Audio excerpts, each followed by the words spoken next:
So Chef, thanks for having me in your house for sure. Super excited to get these started, no doubt.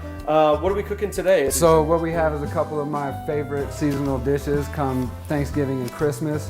We're gonna do homemade pasta and do a butternut squash ravioli along with a butternut squash soup that is my grandmother's recipe and it's just a good one. So my stomach's going already, man. I'm a real foodie. I can't wait to get after this for sure. So real quick, what would you consider these on a scale of like 0 to 10, 0 being I can make it and I can't cook anything versus 10, we need your level of proficiency to cook this thing? No, I think that we're gonna make some fresh pasta and people are intimidated by that, but yeah, you got a KitchenAid, you got a recipe, it's super simple things to do, so we're just gonna show you the proper way to do it.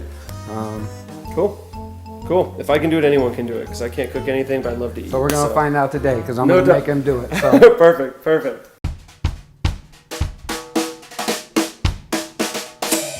For this dish, you will need butternut squash, brown sugar, cinnamon, maple syrup, sage, whole butter, pepitas, and chili powder. All right, well, let's go ahead and get this cooking started. Super excited. I'm gonna cut this squash in half here. If you'll go ahead and grab this setup I got here, I'm gonna have you scoop the seeds out.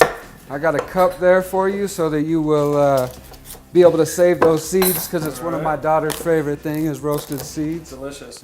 Chef, when you're buying a butternut squash from the store, what are you looking for? Tenderness wise, anything like that? I mean, are they all pretty much the same? Or is there any technique I'd say they're the same. Obviously you want to find seasonal vegetables. Rule of thumb for me is when you're trying to eat seasonal, just go local and it puts out all the guessing work for you. If it's not in your supermarket in the local section, then it's not seasonal and the local farmers aren't growing it. Okay. So I got my best dad ever mug of yours. Yes, sir. I don't know how official any of those rankings are, but that's cool. So yeah, you're just gonna go ahead and go in here and scoop out the seeds. Make sure you don't leave any of the stringy stuff in there. So almost like scooping out a pumpkin at Halloween. Oh, it's the same exact thing. Just a lot less seed and a lot less hassle. Okay. Cool. Thought that I'm gonna get the rest of the stringy stuff here. All right. How's that look, Chef? Oh, it looks perfect. Good? Perfect. Cool. All right, so we're gonna start with our maple syrup here. So I use this so that everything will stick to it. And Chef, with the maple syrup, I notice you have dark maple syrup. Is that critical, or can you use like Aunt Jemima, or? Not well, that's a big difference. You're coming up with fake syrup flavors. Gotcha. Okay.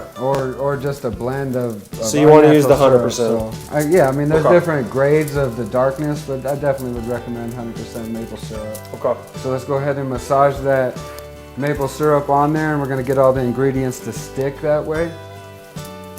Let's go ahead, we're gonna sprinkle a good amount of brown sugar on there. Okay. And keep in mind, everything we put in this cavity, we're gonna save once it's roasted, and that's gonna be a big part of the flavor. So it's all going in there, or is it going all over the squash? The whole squash. Okay. I'm not gonna use my arm. Yeah. Cool. Don't be shy. Cool. I don't want to be shy. We're gonna get a couple pieces of butter on here. And in that cavity as well. Fat is flavor, let's not forget it. Chef, I noticed that's a copious amount of butter there in that jar. Well, we got a few applications. All right, so we got that'll caramelize and all that. That's perfect. I'm gonna go with a little bit of cinnamon here. All right, so we're gonna go into the oven at 325 degrees. Usually when you think of roasting something, you're thinking of a higher temperature, more 350, 375. We got all this sugar on here and we don't want to burn this, so we're gonna go kind of low and slow, 325 for about 1 hour and 30 to 1 hour and 45 minutes, depending on the size of your squash. Okay, and this is pretty forgiving as far as like, if you forget about it, it's in there 1 hour 50. You could turn it down a bit and then it'll be a little more forgiving. If it gets a little extra caramel on the top, we'll be able to scrape that off, and I'll show you in the next process. Cool. Let's put this in the oven then. Yeah. All right.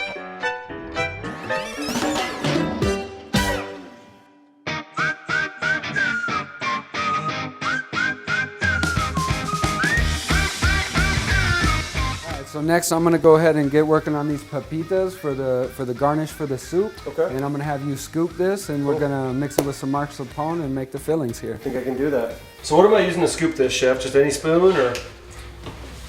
So I like to use a kind of wider end spoon, especially when I got these big butternut squash there. Tool makes the difference, and all I'm doing is getting it away from the so skin. you just really want to just take this away from the skin here. It should be nice and tender. Oh yeah. So when you're finishing these up in the oven, you should just be able to just put a knife or a fork just right in there with no problem. Whereas before, you know, you could barely cut it when you split it in half. Sure. So yeah, you just want to go all the way down to that skin there.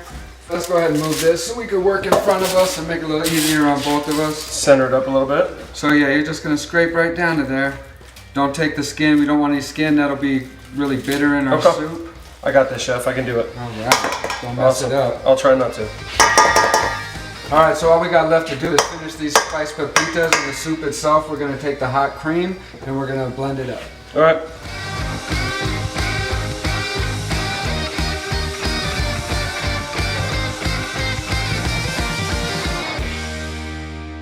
So we're gonna have these spiced pepitas, medium-high pan. You don't want to smoke out your kitchen with that butter, but we do kind of want the flavor of the brown butter, which is really gonna play into these fall flavors that we have going. So what exactly is a pepita here? So a pepita is Spanish for pumpkin seed. Okay.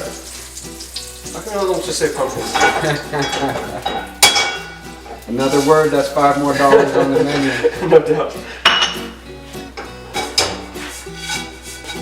All right, now you can see some of these kind of started to get a little bit of golden brown. Caramelized already. It looks So right here I got a little bit of brown sugar, chili powder, cinnamon. We're gonna go ahead and add that. You know, you just want to make sure that it's not sticking in one place and that sugar's not burning. Gorgeous.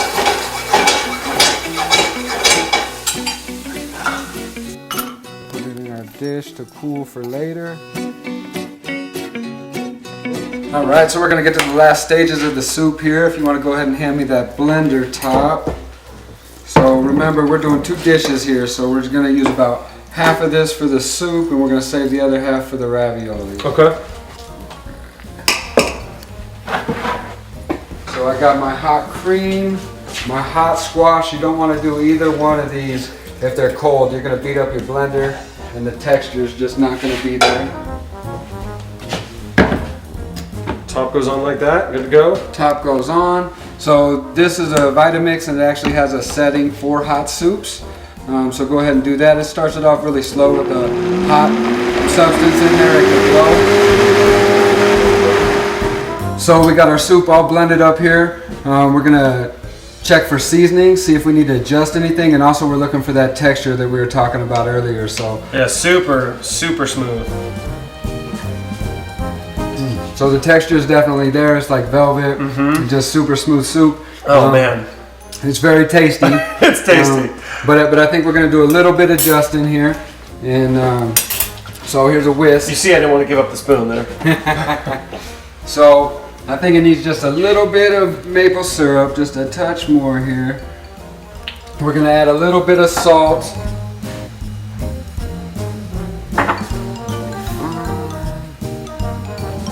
Go ahead and whisk that up for me, Greg. And last but not least, we're gonna add a little bit of lemon juice into this just to make it pop. And so this wasn't part of the original recipe. This is just sort of, you're doing this on the fly a little bit. Well, you know, your ingredients are always gonna be different. And it tasted great the way it was, but let's see what this does. All right, let's see what we got. Oh, that's money. That's the one. That's the one. That's the one. So you might not get it adjusted the first time. You know, I've made this soup for 15 years.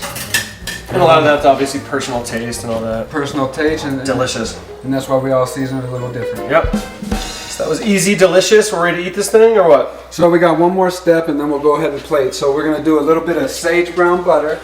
So we're gonna take our whole butter. We got a, once again, medium-high pan. A little bit of butter, so when you're browning butter, you're just starting to brown the milk solids of that butter. What are you looking for on the brown here? So you see how this is kind of white up here in these bubbles? Yep. It's actually going to start to become a little blonde and start browning. Okay. I never So knew you that can brown butter. You can see right here around this edge here, Yeah, it's starting you to see get the a color. little bit of color on it. Gotcha. It goes from brown to black very quick, so keep your eye on it. But once again, it's going to take on this nutty flavor that's really going to add to our fall flavors here. Cool.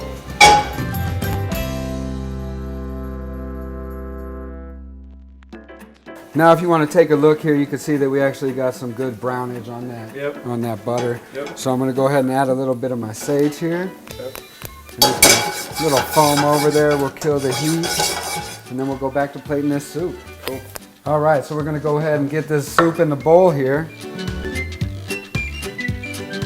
Man, look how smooth that is. That's gorgeous. Spiced papitas right in the center. Finish with a little bit of our brown butter sage. Oh, wow. And that's it, my friends. That's it? That's it. All right, ready to go. Let's give this bag grill a try. All right, I've been waiting for this here. Man, it's so velvety smooth. And you just get a little bit of the crunch from those papitas, man. That's awesome. And you get that brown butter sage on top. Nice balance, a lot of nutty flavors, Easy, fall smooth. flavors. So trust me, you cook this one at home and you won't be disappointed. Your guests will love this dish.